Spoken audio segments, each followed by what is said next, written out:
اللہ کے حضور نظر پیش کرنے کا جذبہ پیدا کریں، اپنی طبیعت کو تازہ کریں، ہر وقت شہادت کی آرزو، ہر وقت اس کی راہ میں قربانی کا جذبہ، ہر وقت ارادہ اس کی بارگاہ میں کچھ نہ کچھ پیش کرنے کا یہ رکھیں۔ نبی پاک علیہ السلام کی بارگاہ میں نا ایک شخص نے آ کے کچھ مانگا تھا، تو حضور نے فرمایا یار بظاہر اس وقت تو کچھ موجود نہیں، یا میرے نام پہ قرضہ لے لے دکاندار سے۔ تو حضرت عمر عرض کرنے لگے حضور اللہ تو ہمیں اس کا پابند نہیں کرتا ہے، تو دے دو نہیں تو ٹھیک ہے۔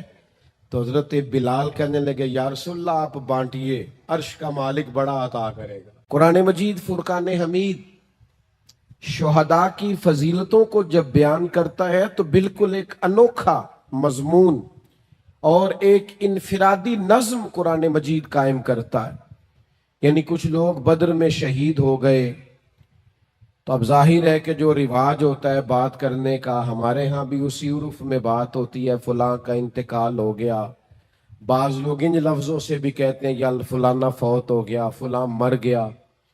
ان جملوں سے جانے والوں کو لوگ تعبیر کرتے ہیں کہ فلاں آدمی رخصت ہو گیا، فلاں چلا گیا۔ تو بدر والے جب لوگ انہوں نے اپنی جان اللہ کے رستے میں پیش کی، تو کچھ لوگوں نے کہنا شروع کر دیا فلاں چلا گیا، فلاں چلا گیا، فلاں انتقال کر گیا، اور بعض اللہ یہ بھی کہا فلاں مر گیا۔ تو یہی جملے روٹین میں ہوتے تھے جانے والوں کے لیے، تو اللہ کی غیرت نے گوارا نہیں کیا کہ میرے رستے میں کوئی جان دے دے اور لوگ کہیں مر گیا ہے۔ یہ ذرا انداز دیکھیے قرآن مجید کا، ترتیب دیکھیے، فرمایا وَلَا تَقُولُوا لِمَن يُقْتَلُ فِي سَبِيلِ اللَّهِ اموات، جو اللہ کے رستے میں انتقال کر جائے اسے مردہ نہ کہو۔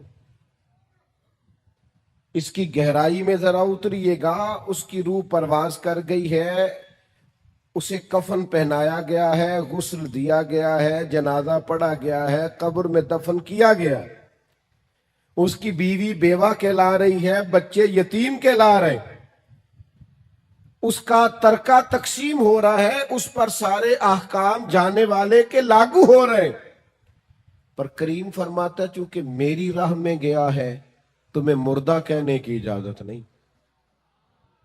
تو مالک مردہ نہ کہیں تو پھر وہ کیا ہے؟ فرمایا بل احیاء، بلکہ وہ زندہ ہے۔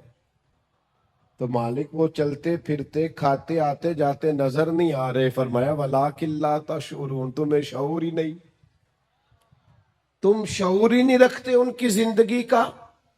شہداء کی زندگی اس طرح کی زندگی ہے کہ تم اس کا شعور نہیں رکھتے، بل احیاء، لیکن وہ زندہ ہے۔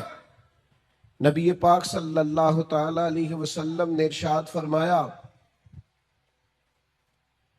کہ شہید کو دنیا سے جاتے وقت صرف اتنی تکلیف ہوتی ہے جتنی کسی کو کوئی کیڑا کاٹتے وقت تکلیف ہوتی ہے۔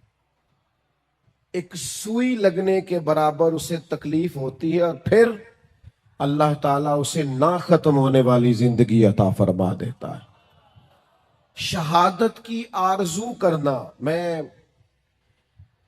آپ کی خدمت میں عرض کروں کہ جینے کی بہت زیادہ حرص رکھنا، زندگی کی بہت زیادہ طلب کرنا، مرنے کو جی نہ چاہنا، اسی قرآن مجید نے اہل یہود کا طریقہ کہا ہے۔ یہودی تھے جو بڑے حریص تھے، کہتے تھے ہمیں موت نہ آئے۔ اللہ کہتا ہے یہ مرنا نہیں چاہتے، یہ حریص ہے زندگی پر۔ اور کون ہے مومنوں میں سے ایسا کون ہے جسے زندگی سے بڑا پیار ہو جاتا ہے جو مرنا نہیں چاہتا؟ تو اللہ کے حبیب علیہ السلام نے فرمایا قرب قیامت میں ایسا وقت آنے والا ہے جب کافر تم پر چڑھ دوڑیں گے، ایک دوسرے کو دعوت دیں گے آؤ مسلمانوں کو ماریں۔ تو صحابہ عرض گزار ہوئے یا رسول اللہ صلی اللہ تعالی علیہ وسلم، اس وقت ہماری تعداد کم ہوگی؟ تو حضور نے فرمایا نہیں، بہت بڑی تعداد ہوگی تمہاری۔ تو حضور پھر کیوں کافر ہم پر چڑھ دوڑیں گے؟ تو اللہ کے حبیب فرمانے لگے تمہیں وہن ہو جائے گا، وہن کی بیماری لگ جائے گی۔ یا رسول اللہ یہ وہن کی بیماری کیا ہوتی ہے؟ تو حضور فرمانے لگے تمہیں زندگی سے پیار ہو جائے گا اور تمہارا مرنے کو جی نہیں چاہے، تم ہمیشہ جینا چاہو۔ یہ جو زندگی سے بے تحاشا پیار ہے یہ انسان کو بزدل کر دیتا ہے۔ یہ زندگی سے بے پناہ محبت کرنا اور مرنے کو جی نہ چاہنا یہ انسان کو بزدل، کمزور اور دنیا پرست بنا دیتا ہے۔ لیکن چونکہ جانا ہے، چونکہ زندگی ختم ہونی ہے، لہذا اس قدر انسان کو گھبرانا نہیں چاہیے۔ اور وہ اور کسی کی زندگی ہے جو مرنے پر ختم ہوتی ہے۔ یہ جو مومن کی زندگی ہے نا، یہ تو شروع ہی اس وقت ہوتی ہے جب قبر میں مدینے والے محبوب کی زیارت کر لیتا ہے، تو وہاں سے تو شروع ہوتی ہے۔ آج پھولے نہ سمائیں گے کفن میں آسی، قبر کی رات ہے ان سے ملاقات کی رات۔ مومن کی زندگی، اقبال کہتے ہیں، موت کو سمجھے ہے غافل اختتام زندگی، یہ ہے شام زندگی پھر صبح دوام زندگی۔ تو اس قدر زیادہ پیار نہیں، جان اگر کبھی دینی پڑ جائے تو محبوب کے لیے نا تیاری کر کے رکھنی چاہیے۔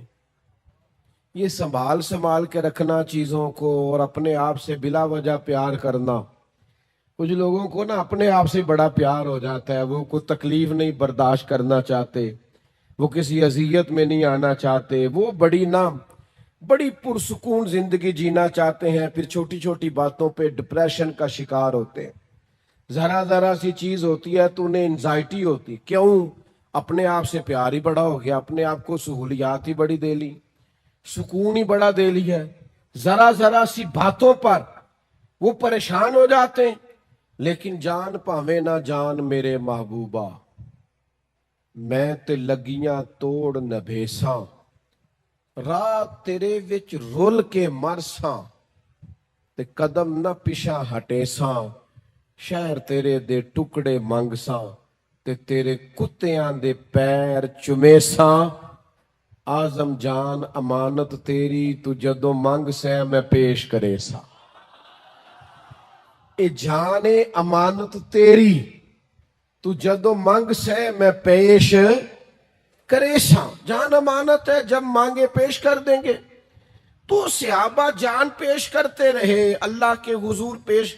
صحابہ میں سے ایک صحابی حضرت عبداللہ بن عمر، حضرت جابر ابن عبداللہ رضی اللہ تعالیٰ عنہ کے والد ہیں، یہ جنگ احد میں شہید ہو گئے تھے۔ حضرت جابر ابن عبداللہ فرماتے ہیں کہ پیچھے بیٹیاں چھوڑ گئے تھے، میرے اوپر بہنوں کا بوجھ تھا، قرضے بھی تھے، آزمائش بھی تھی، لیکن جب نبی پاک علیہ السلام نے مجھے میرے والد کا حال سنایا نا، اس شہید کی حضور نے بات سنائی، نبی کریم علیہ السلام نے فرمایا جابر میں تمہیں بتاؤں تمہارے والد کی شان کیا ہے؟ یہ صحیح حدیث میں موجود ہے۔ یا رسول اللہ فرمائیے۔ تو اللہ کے محبوب فرمانے لگے جو بھی شہید ہوتا ہے اللہ اس پر پردے ڈال کر اس سے کلام کرتا ہے، لیکن جب آپ کے والد شہید ہوئے ہیں نا، اللہ نے پردے ہٹا کے کلام کیا۔ تو جابر بڑے سیانے تھے، فوراً سمجھ گئے کہ اگر حضور نے یہ فرمایا نا رب نے ان سے کلام کیا ہے تو یہ بھی محبوب کو پتا ہوگا کون سا کلام کیا ہے، یہ بھی پتا ہوگا بات کیا ہوئی ہے۔ حضرت جابر ابن عبداللہ عرض گزار ہوئے یا رسول اللہ کیا بات ہوئی میرے والد اور رب کریم کی عالی مرتبت بارگاہ میں؟ تو حضور فرمانے لگے اللہ نے تیرے باپ سے پوچھا عبداللہ میں نے تمہیں جنت دے دی، درجات دیے، کچھ مانگ لے۔ تو حضور فرماتے ہیں آپ کے والد نے اللہ کے حضور عرض کیا مالک تو نے جو دیا ہے کرم ہو گیا، کچھ طلب نہیں، لیکن اگر کچھ عطا ہی کرنا ہے تو ایک دفعہ پھر دنیا میں بھیج، میں دوبارہ تیرے رستے میں شہید ہونا چاہتا ہوں۔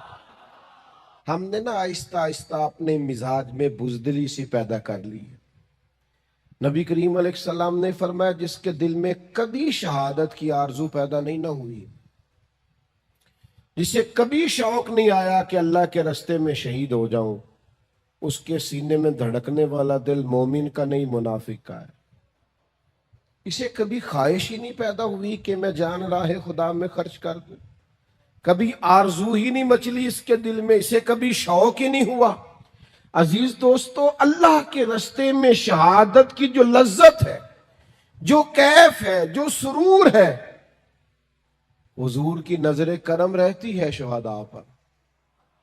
محبوب نظر عنایت سے دیکھتے ہیں اللہ کی راہ میں شہید ہونے والوں کو۔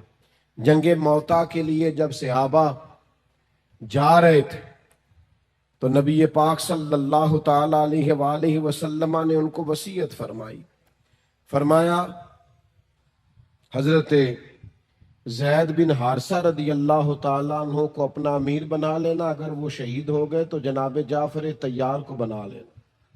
پھر ایک اور صحابی کا ذکر کیا، فرمایا اگر وہ بھی شہید ہو گئے تو ان کو بنا لینا، اور فرمایا اگر وہ بھی شہید ہو گئے نا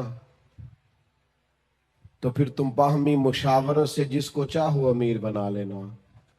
صحابہ فرماتے ہیں ہمیں وہ دن یاد ہے جب حضور بیٹھے تو مسجد نبوی میں تھے، لیکن وہاں بیٹھے بیٹھے جنگ موتا کے سارے حالات بتا رہے ہیں۔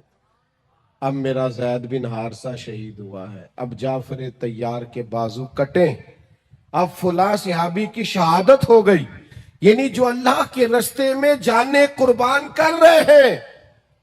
مجھے کہہ لینے دو نا، یہ بات کہہ لینے دو کہ اگر نبی کریم مسجد نبوی میں بیٹھ کر جنگ موتا کے سارے حالات دیکھتے ہیں تو گنبد خضرا میں بیٹھ کر محبوب نے کربلا بھی ساری دیکھی ہے۔ حضور کی نگاہوں کے سامنے وہ سارا منظر تھا۔ جبھی تو حضرت ام سلمہ کی خواب میں آ کے کریم نے فرمایا ہے کہ یہ دیکھو نا میرے حسین آج کربلا میں شہید ہو گئے، یہ دیکھو یہ مٹی سرخ ہو گئی۔ محبوب کی نگاہوں کے سامنے رہتے وہ لوگ جو مقام شہادت پر فائز ہوتے ہیں، جو درجات پاتے ہیں۔ ہم نا اپنے بچوں میں بڑے شوق پیدا کر رہے ہیں۔ بچوں سے پوچھیں آپ کیا بننا چاہتے ہیں؟ میں ڈاکٹر بننا چاہتا ہوں۔